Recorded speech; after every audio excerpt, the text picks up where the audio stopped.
Բարերեկո սիրելի բարեկամներ, դուք դիտում եք Ամեկ+-ի Պոստսկրիպտում հաղորդաշարը եւ այսօր իմ հյուրն է Երևանի քաղաքապետ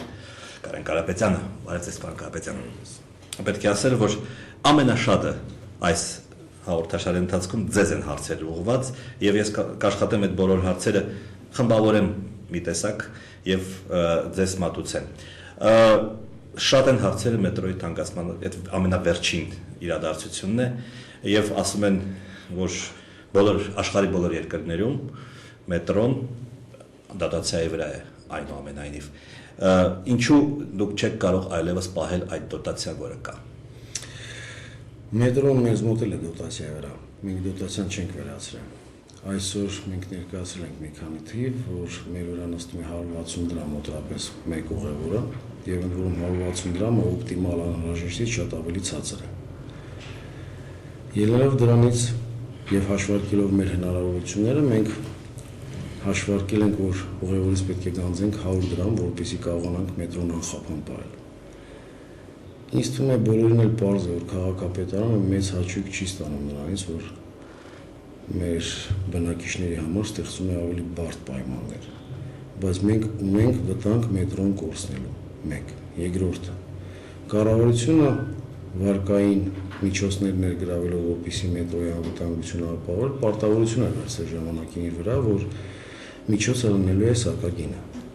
եւ իրականում դոտացիայի թիվը չի պակասել, ուղղակի այդ դոտացիայի թիվը բավարար չի, որպեսզի մետրոն անխափան պահել։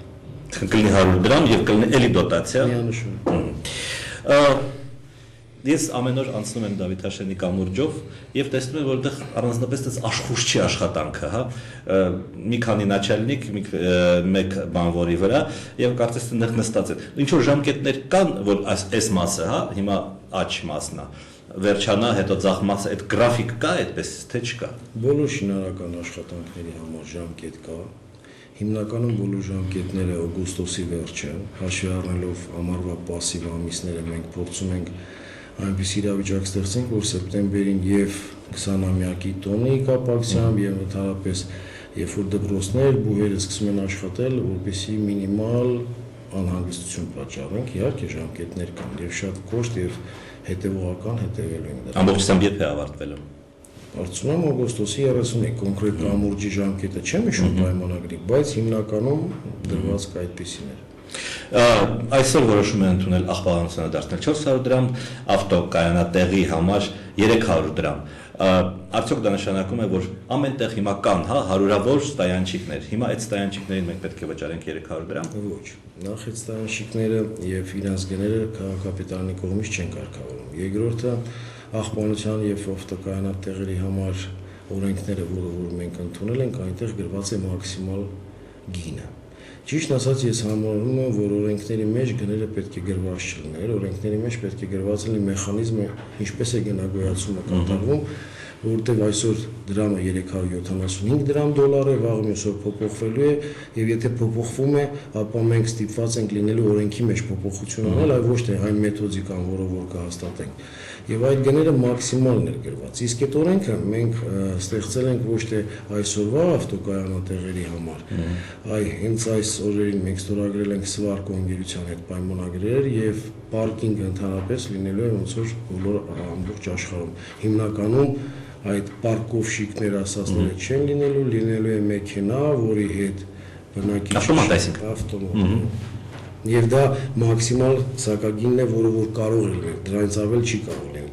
Իսկ մենք, քանի որ մտադիր ենք մի քանի օպերատոր ունենալ եւ համապատասխան մրցակցային դաշտ է լինելու,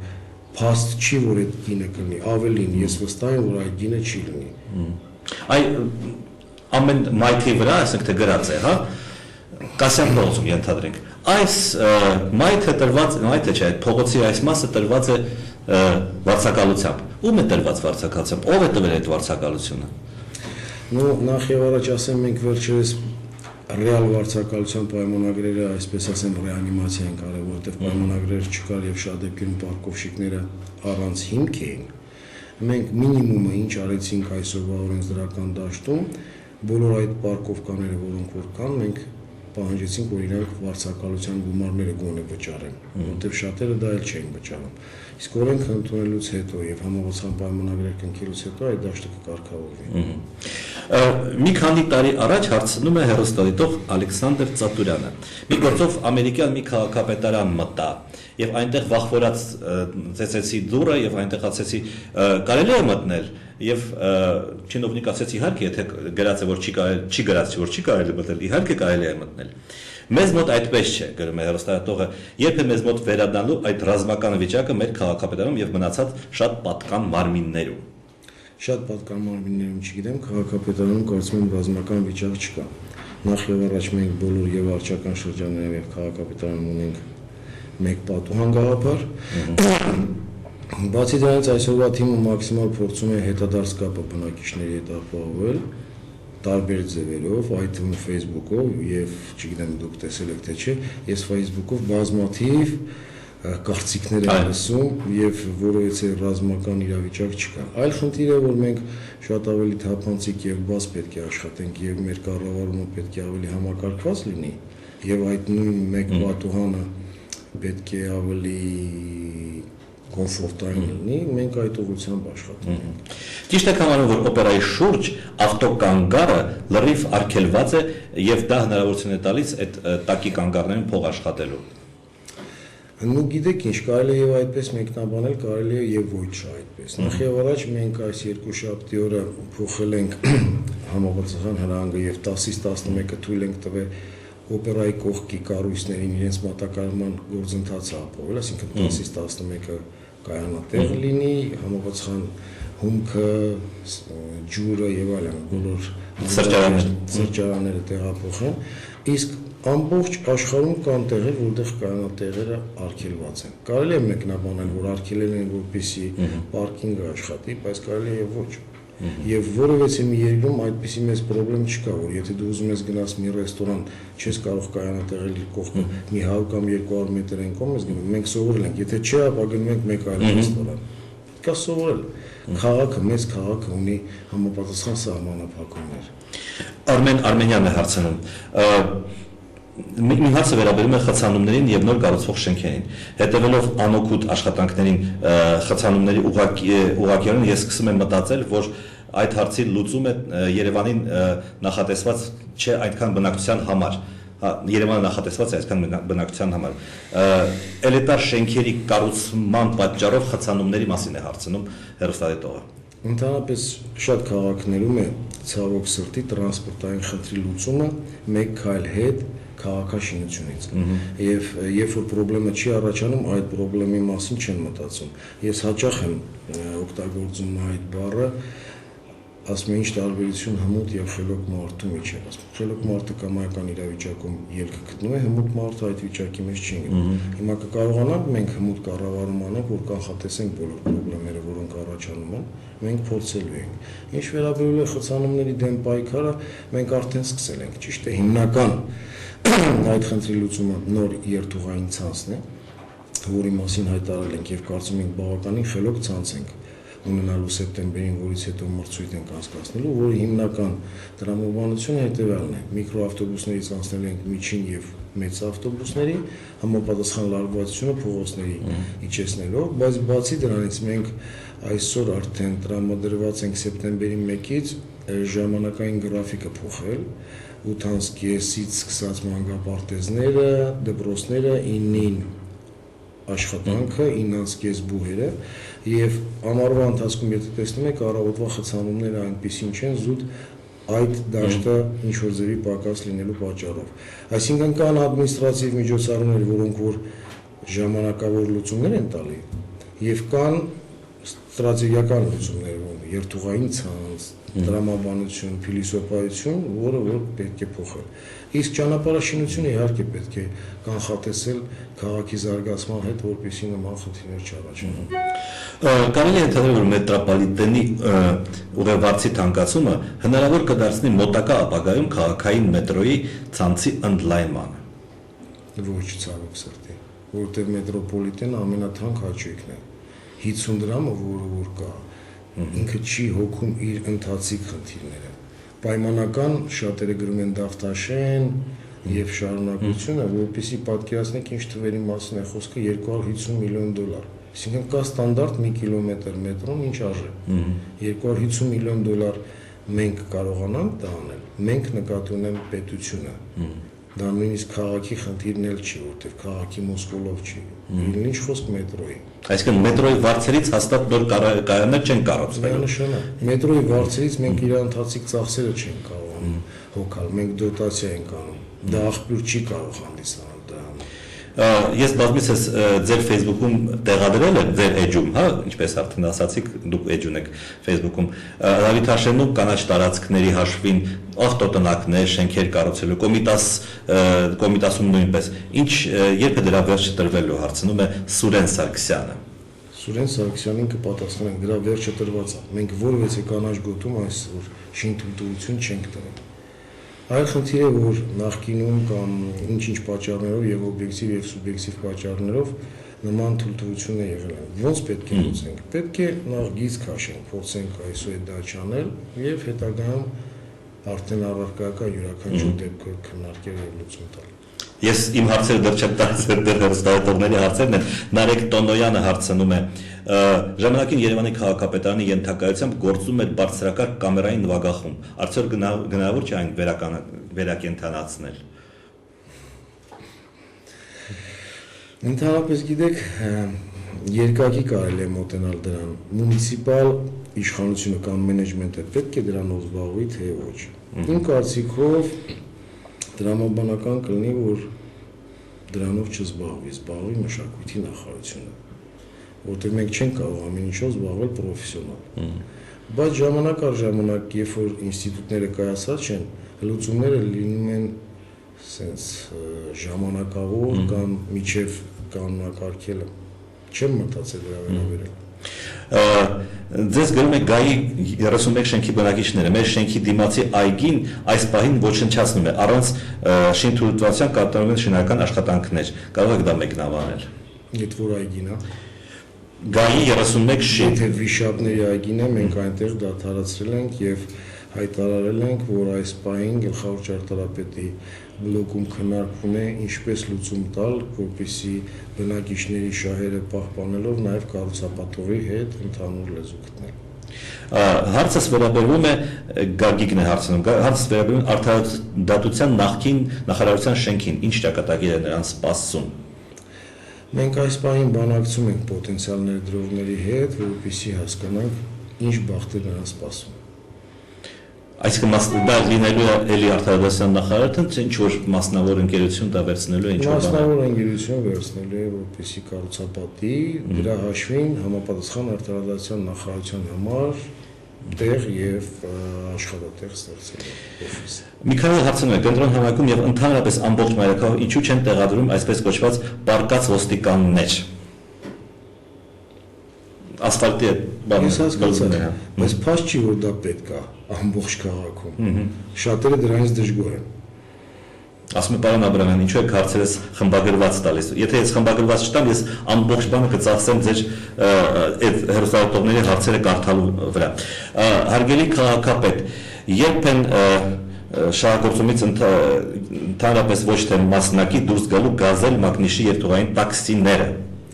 Սեպտեմբերին մենք հույս ունենք ունենանք նոր երթուղային ցանց։ Երթուղային ցանց ունենալուց հետո կհայտարարենք մրցույթ եւ այստեղ մեր քաղաքացիներն ուզում են հետեւյալ ինֆորմացիան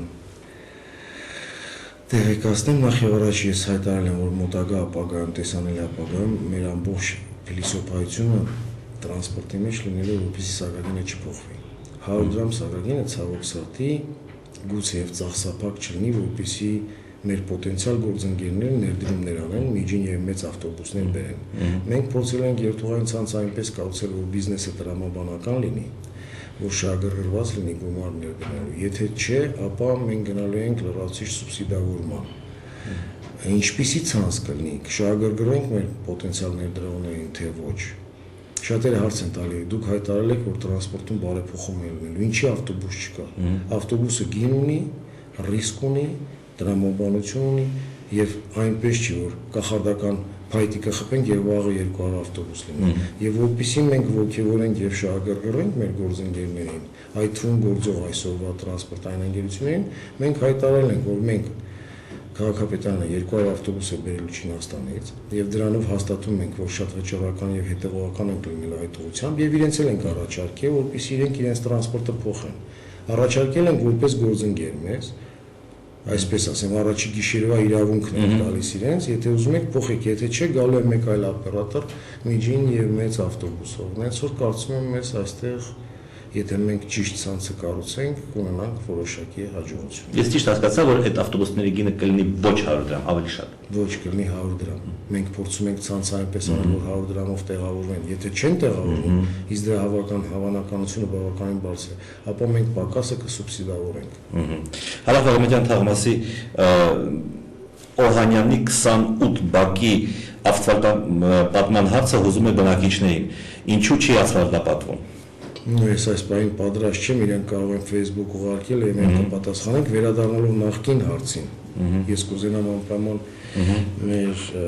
բնակիչների քաղաքացիների ուշադրությունը հրավիրեմ փաստի վրա, որ մեծ եւ միջին ավտոբուսը ինքը սակագնային տեսակետից զուտ կազմակերպել ավելի բարդ է, քան միկրոավտոբուսը։ Եթե դոտացիա չլինի, օրինակ վաղը ավտոբուսը լինի 130-140 դրամ, պատկերացնում եք ինչպիսի դժգոհություն կլինի։ Հենց որ զուտ ցանկությունը դա դեռ բավարար չի, պետք է դրա տրամաբանությունը գտնել։ Ցանկացողը գտնել, ներդրողը գտնել, որ այդ պայմաններին համաձայն է աշխատել։ Միթե հնարավոր չէ վերնիսաժում տեղադրել հովանոցներ գովազդների հաշվին, օրինակ Coca-Cola, Vivasel-ի, Orange-ի։ Իհարկե հնարավոր է։ Ընդհանրապես վերնիսաժի մեր վարձակալը կարծում եմ ճիշտ չի մոտենում իր պարտականություններին, չնայած մենք հորդորել ենք եւ իրենից պահանջել ենք, որպեսզի այնտեղ նորմալ կենցաղային պայմաններ առաջարկի, ստեղծի, որոշակի փոփոխություններ կան, բայց փոփոխությունները բավարար չեն։ Իր պայմանագիրը մինչեւ 2012 թիվն է եւ ինքը շատ լավ գիտի, որ եթե չստեղծի համապատասխան միջավայր, ապա մենք ստիպված կլինենք այլ գործընկեր ունենալ։ Իսկ հնարավոր է թե չի, իհարկե հնարավոր է։ Մի հատ ոչ պոպուլիստական հարց տա, իսկ ընդհանրապես այս վերնիսաժի այս տոնավաճառը պետք է ավելի լավ չի, ինչպես որ կոմունիստական շրջանում շատ էր վաններ, ոսայգի եւ այլն եւ այլն։ Պետք է վերնիսաժը, ընդհանրապես վերնիսաժը պետք է։ Նույնիսկ եթե մենք այսօր վերնիսաժը արգել ենք, դուք չեք պատկերացնում ինչ ալիք կբարձրանա։ Ընդհանրապես վերնիսաժը շատ քաղաքներում այդ քաղաքի յուրահատկությունն է, համուհոտն է։ Այսինքն Բոլդուգայկա գետնին դրված։ Վերնիսաժը Բոլդուգայկան չի, Բոլդուգայկան մենք փորձել ենք տեղափոխենք, ինչպես ասում են քրչի շուկան։ Վերնիսաժը դա հնությունը, սուվենիրը, չգիտեմ ոսկերչական իրա եւ այլն։ Վերնիսաժը լավ ճիշտ կազմակերպված վերնիսաժը ինքը քաղաքի ֆիշկան է։ Արդյոք տեղյակ եք Սարիթաղի փողոցներում քարոքանդ վիճակի եւ տրանսպորտի մասին։ Մասամբ տեղակ եմ եւ մասամբ խնդիրները լուծում ենք։ Վիշապների այգու մասին դուք արդեն պատասխանեցիք։ Երևանի տրամվայը վերացնելուց առաջ այդ նույն ցավով գլուխը կտրելու քաղաքականությունը, այսինքն գլխի հետ նաև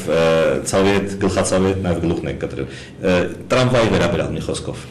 Տրամվայը ամբողջ աշխարհում նույնպես դոտացիա պահանջող տրանսպորտ է։ Հիմա ոնց ենք մենք մեր ընտանիքում մեր բյուջեն կառավարում, չէ՞։ Ունենք այսքան հնարավորություն, ունենք այսքան անելիք։ Համապատասխան ձևով առաջնահերթություն ընտրենք։ Պետք է տրամվայը պահել թե չէ, դա արդեն անցած հարց է, դրա մասին չխոսենք։ Կարծում եմ այն ժամանակվա կառավարիչները հասկացել են, որ տրամվայ պահելը քաղաքապետարանի կամ պետության մուսկուլներով չի։ Չի լինելու տրամվայ հայը։ Հետագայում ես նման ծրագիր չեմ քննարկում։ Ես բնակվում եմ Անդրանիկի փողոցի 26 շենքում, որ ունի 14 հարկեր։ Մենք ունենք բարեկարգված բակ, սակայն բակի վերնամասով անցնում են հաղորդալարեր։ Երբ շատերը լույս չունեին եւ դիմում էին այդ լեւի բաներին, ինչ լուծում կարող եք տալ այլ խնդրին։ Մենք այս բանին քննարկում ենք երկախ լույս մեր դուստրանգերությունը լիազոր կառավարման տալու եւ այնտեղ բացի այդ լեվի լարերից մենք ունենք օպտիկա վալակնոյի լարեր եւ այլ լարեր եւ համապատասխան կանոնակարգում ենք ուզում մտցնենք սահմանելով խաղի կանոններ ինչպես պետք է լինի ոնց անել մենք նույնիսկ քննարկում ենք այդ լարերը հիմնական մասը գետնիտակ անցկացնելու, բայց ցավոք սրտի անտրամաբանական թանկ է եւ դրանից ելնելով համապատասխան ծառայությունները կթանկանան, որը կառաջացնի դժգոհության ալիք, մենք փորձում ենք այդ օպտիմալ կետը, թամբային կետը երկու լուծումների մեջ գտնել։ Շինարարության որ շրջանում է Երևանի նոր մետրոկայանները, արդեն պատասխանեցիք, ես խնդրում եմ երրորդ միակ, որ հույս չունենանք ֆիրերի ժողովուրդը։ Չէ, նման բան չեմ ասում, այս պահին մենք դա չենք քննարկում։ Ես պեսիմիստ չեմ եւ հավատում եմ, որ ուշ թե շուտ մեր երկիրը կլինի տրամաբանական, կազմակերպված եւ հարուստ երկիր եւ իրեն թույլ տա դա։ Այս պահին նման բան չկա։ Լևոնը հարցնում է տրանսպորտի վարչության պետ Հենրիկ Նավասարդյանի խոսքերով ավտոբուսի ժամանակ տարբերությունը, այսինքն ինտերվալը պետք է լինի 10 րոպե, սակայն ամեն օր սպասում ենք 40 րոպեից ոչ պակաս։ Ընդհանրապես գիտեք, ինչպիսի վիճակ է տրանսպորտում։ Մեր տրանսպորտի գործընկերները 2 տարի գործում են պրակտիկորեն առանց պայմանագրի։ Եվ այդ պարագայում չեմ կարծում, որ որևէ ներդնող մեծ հաճույքով ներդրում կկատարի, որտեղ ինքը չգիտի ինչքանով է ստաբիլ այդ շուկան։ Մենք հույս ունենք, որ այդ երթուղային ցանց նոր մրցույթով այդ խնդիրները կլուծենք։ Իսկ դες չի խանգարում իմիջիայլոց այն հանգամանքը, որ երթուղայինների գծերի տերերը աստեցիկ մարդիկ են, այսպես ասենք։ Աբսոլյուտ։ Ահա։ Ինչ դրական փոփոխություններ եք արձանագրել ձեր ղեկավարման կարճ ժամանակահատվածում։ Դա երևի ես չպետք է ասեմ, բայց կարծում եմ, որ հիմնական մեր թիմի աշխատանքը այս պահին այդքան էլ երևացող չի, որովհետև մենք որոշակի խաղի կանոն կամ համակարգ ենք ուզում դնենք կառավարման որոշում կայացման, իսկ ինչ որ կատարում են տեսնում են, ավելի ճիշտ կլինի իրեն գնահատեն։ Առաջիկա ամսում բարենորակման ինչ նախագծեր եք սպասում եւ վարչական որ շրջաններում։ Բազմաթիվ եւ բոլոր։ Ես մի երկու հարց տամ եւ մնացել են նաեւ էլի հարցեր հեռուստադիտողների։ Ես ուզում եի հարցնել այնուամենայնիվ բացօթյա առևտրի մասին։ Երևանի բոլոր քաղաքապետերը, որ գալիս են, ասում են, արգելելու են, վերջ, էլ ոչ մի բացօթյա առևտուր, հետո կամաց նորից բուսնում է։ Դուք կարող եք ասել, որ ձեր օրոք դա այդ process-ը նորից չի կատարելի։ Այո, կարող եմ ասել։ Այսինքն կան երաշխիքներ, որ բացօթյա առևտուր այլևս չի լինելու, որտեղ կարծես թե արդեն, ասենք, պաղպաղակի անվան տակ սկսում են արդեն կամաց դնել եւ այլն։ Բացօթյա առևտուր չի լինելու։ Պաղպաղակ, ջուր, ծաղիկ լինելու է, որտեղ օրենքը դա թույլ է տալի։ Փորձելու են խախտեն, փորձելու են։ Ոնց ենք պայքարել, հետևողական, արգելելով եւ համապատասխան միջավայր եւ տեղ ստեղծելով։ Մինի շուկաների խնդրումը հետեւյալն էր, ոչ թե ներդնող չկար մինի շուկաների մեջ, այլ հավատ չկար, որտեղ մինի շուկայի մեջ գումար են դնում, տրամաբանությամբ որ պետք է հետ վերադարձնեն այդ ներդրումները, բայց գնացող չկար։ Հիմա տեսեք, արդեն բազմաթիվ մինի շուկաներ կան աշխատում են եւ այլն։ Եվս մի հարց, որը վերաբերում է Նարեկ Սարգսյանին, շատ հարգում եմ այդ ճարտարապետին, բայց կարծես թե ճարտարապետական բոլոր պաշտոնները ինքն է գրավել, նաև ձեր մոտ է աշխատում, դա արդարացված եք համարում, հա։ Այո, հակառակ դեպքում իրեն չի հրավիրի։ Այս գմբեթի խաթերը նա դարձել ոչ, միանշանակ ոչ։ Տեսեք ինչու՞մ է, ես Նարեկ Սարգսյանին իրականում գնահատում եմ որպես եւ ճարտարապետ, որպես եւ կառավարիչ։ Եվ շատ լավ հետևել եմ այն ալիքին, որ Նարեկ Սարգսյանի դեմ էր ուղղված։ Կարծում եմ հիմնականում մեղադրանքները օբյեկտիվ չէին եւ չի կարող մի մարդ կամ այդ մարդը ինչքան ուժեղ պետք է լինի, որ բոլոր խնդիրները, որ քաղաքում ստեղծել է, ինքն է ստեղծել։ Ընդհանրում շատ անդրամաբանական մի բան կա, շատ դեպքերում ինչի համար իրեն մեղադրում են, դա ամենասիրված տեղերից մեկն է այսօր Երևանում, հա, օրինակ օպերայի այգին, Հյուսիսային պողոտան։ Ես չեմ համարում իհարկե, որ բոլոր լուծումները, որոնք որ եղել են տրամաբանական են եղել։ Եվ ես չեմ էլ բացառում, որ մեր թիմը կարող է սխալվելու հավանականություն ունենա։ Այդ իսկ պատճառով մենք հետադարձ կապը մաքսիմալ փորձել ենք ձևավորենք, որպեսզի ունենանք սիգնալ եւ ձեռքը, ինչպես ասում են, պուլսի վրա պահենք, որպեսզի չսխալվենք։ Իսկ ամենամեծ խնդրեմը Քաղաքապետարանում ճարտարապետական բլոկում բացի ճարտարապետ լինելուց նաև պետք է ադմինիստրատոր լինել։ Ուրեմն վաճառում եմ բնակարանս, ես ունեմ կից ավտոտնակ, որի համար դերևս սովետական տարիներից պետական բոլոր նոթություններից կատարել եմ։ Եվ հիմա ուզում եմ սեփականաշնորհել։ Քանի որ բնակարանս վաճառելու դեպքում չգիտեմ իրավունք ունեմ վաճառելու նաև ավտոտնակս։ Խնդրում եմ ձեզ ասել, ինչ պայմաններ են սեփականաշնորհվում ավտոտնակները եւ եթե այո, ում պետք է դիմեմ։ Նույն դա կոնկրետ դեպքերից է կախված։ Ես չգիտեմ ձեր ավտոտնակը ինքնական է թե օրինական է, եթե օրինական է, ապա խնդիր չկա, եթե ինքնական է, չի բացառվում, որ այդ ինքնականն էլ օրինականացվի, չնայած բազմաթիվ դեպքեր կան, երբ որ այդ ավտոտնակները բոլոր մնացածի համար բացի տիրոջ գլխացավ են։ Բակ մտնում ես եւ մենք ավտոտնակ ընդհանրապես ծրագիր պետք է ունենանք, որովհետեւ շատ բակերում տրամաբանական տեղեր լուծումներ կան, որ այդ հրապարակը ազատվում է, ինքը տեղափոխվում է, մի շարքով է լինում կամ երկրորդ հարկ է, համապատասխան ռելիեֆը թույլ է տալիս։ Հենց որ կոնկրետ իրենց դեպքում չգիտեմ, թող դիմեն մենք կպատասխանենք։ Ռոբերտ Քոչարյանի պրեզիդենտության տարիներին մինչ օրս մի փոքր սրճարանի տարածք տրամադրելու համար բոլոր որոշումները կայացվում էին նախագահի մակարդակով, իրականացնում էր Արմեն Գևորգյանը։ Մտադիր չէ Ռոբերտ Քոչարյանի կառավարման տարիներից մնացած այդ ապօրինությունները վերջ տալ։ Նախ եւ առաջ, եթե ապօրինություն է, ապա վերջ տրվելու է։ Եթե ինքնակամ է, եթե թուղթ չունի, եթե համապատասխան թույլտվություն չունի, իսկ եթե թույլտվություն ունի, իհարկե ոչ։ Մի տարբերակ կա թույլտվություն ունեցող կառույցին, եթե դու իրեն փոխհատուցում ես, որտեղ այդ ներդնողը ֆորմալ առումով սխալ չի գործել։ Այո, մանսարդաներ կան, բազմաթիվ լուծումներ կան, որի իմ ձեր դուրը չի գալի, բայց ինքը գործել է նորմատիվ դաշտում։ Թույլ են տվել։ Կարող են գալ եւ այդ թույլ տվածը քանդել, իհարկե ոչ։ Եթե թույլ չեն տվել, եթե ապօրինի է, ինքնակամ է, կարող են քանդել, ոչ մի խղճի խայտ չզգալ, չնայած նույնպես գիտես մարդը գումար է ծախսել։ Պետք է ինդիվիդուալ մոտեցում ցուցաբերել։ Այ լինում են այդպիսի դեպքեր, որ դուք չեք ուզում թույլ տաք, տվյալ ասենք սրճարանը կամ տվյալ շենքը կառուցվի այստեղ, նպատակահարմար չեն գտնում, բայց հետո վերևից զանգում են, ասում են, չէ, այնուամենայնիվ պիտի թույլ տաս։ Չեն դնում։ Շատերը չեն հավատա, բայց հավատացեք, չեն դնում։ Վերջին հարցս ավականու վերաբերյալ է։ Այ շատերի մոտ տպավորություն է ստեղծում, որ դա զուտ ֆորմալ բան է, որ որոշումները իրականում դուք եք ընդունում։ Ավականին պարզապես ինչ-որ ծխածածկույթ է, այսպես ասած, դեմոկրատիա ապահովելու համար։ Դուք կարող ապացուցեք, որ այդպես չէ։ Այո, հենց այս պահին կարող եք գնալ քաղաքապետարան եւ տեսնել, որ մեր մենեջմենտը շատ բավականին մեծ ջանքերով աշխատում է ֆրակցիաների եւ հանձնաժողովերի հետ, որպեսզի վաղը լինելու է ավականու նիստ մեր առաջարկները պաշտպանենք։ Եվ բազմաթիվ օրինակներ կան, երբ որ մեր առաջարկները չեն հասնում։ Ամենավերջի հարցելի հեռուստադիտողի, պարոն կապիտան, խնդրում եմ անկեղծ լինել, որքան գումար եք ծախսում ամսական։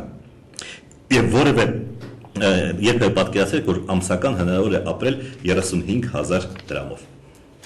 Չեմ պատկերացնում ամսական 35,000 դրամով ապրել, ծախսում եմ դրանից շատ, ինչքան չեմ հաշվարկել։ Այսինքն մեր նվազագույն աշխատանքը 35,000 դրամ, բայց դա քաղաքապետի ոչ միայն քաղաքապետի խնդիրն է, հա, այսպես ասենք։ Չէ, իհարկե գիտեք բոլորիս խնդիրն է։ Մեր երկրում բազմաթիվ խնդիրներ կան, որոնք օրինակ գազի սակագին, մետրոյի սակագին կամ մեկ այլ սակագին։ Կարծում եմ, որ շատերը չեն էլ կասկածում, որ այդ սակագները տրամաբանական են, բայց դրանից իրենց կյանքը չի հեշտանում, որտեղ իրենք վճարունակ չեն։ Եթե վճարունակության խնդիրը փոխվի, եթե մեր աշխատավարձները, աշխատատեղերը, այս բոլոր խնդիրները, որոնք բավականին սուր քննարկվում են, քննադատվում են, շատերը օրակարգից դուրս կգան։ Ինչու է խնդիրը, պետք է լավ աշխատենք։ Շնորհակալություն շատ հետաքրքիր զրույցի համար Երևանի քաղաքապետ Կարեն Կարապետյանն էր իմ զրուցակիցը, վաղը մենք նորից կհանդիպենք եւ իմ զրուցակիցն է լինելու հավանաբար քաղաքագետ Ռիչարդ Կիրակոսյանը։ Ստեսություն։